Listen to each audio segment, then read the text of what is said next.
کہ حضور پاک علیہ وآلہ الصلاۃ والسلام کا جو ظہور ہے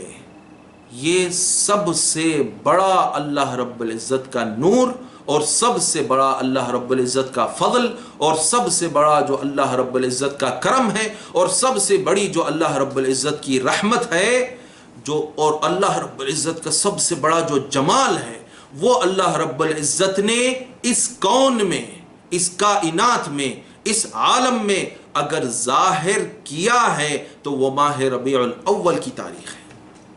ماہ ربیع الاول کا مہینہ ہے اور 12 ربیع الاول ہے جس میں اللہ رب العزت نے اپنی سب سے عظیم تجلی اور اپنا سب سے بڑا نور جو ظاہر کیا ہے وہ یہ وقت ہے۔ تو یہ جو ساعتیں ہیں، یہ جو لمحے ہیں، یہ جو وقت ہے، یہ ایسا وقت ہے کہ اس میں ہمیں اپنے آپ کو بالکل پاکیزہ کر کے رکھنا ہے۔ کسی قسم کا گناہ اپنے آپ سے سرزد ہونے نہیں دینا ہے، کیونکہ آقا علیہ وآلہ الصلاۃ والسلام نے فرمایا ہے کہ گناہ کیا کرتے ہیں، انسان کو اللہ رب العزت کے خیر سے، اس کے رزق سے محروم کر دیتے ہیں۔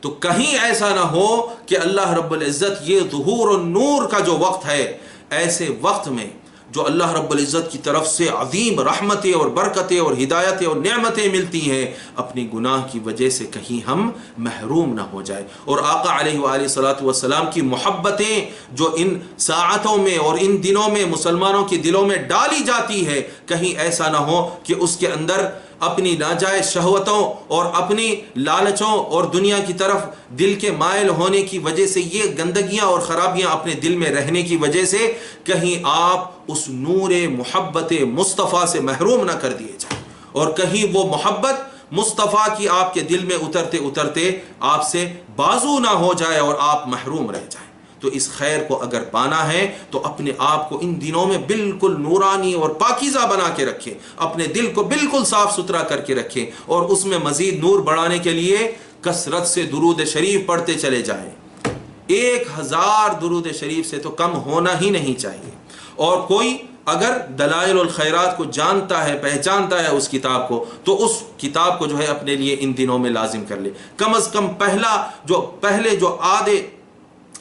جو آدھا مہینہ ہے ربیع الاول کا، اس میں اس چیز کو جو ہے لازم کر لیں، درود شریف کی کثرت، یا دلائل الخیرات اگر کوئی پڑھ سکتا ہے اور جانتا ہے تو دلائل الخیرات کی کتاب کو حاصل کر کے اسے پڑھتا رہے۔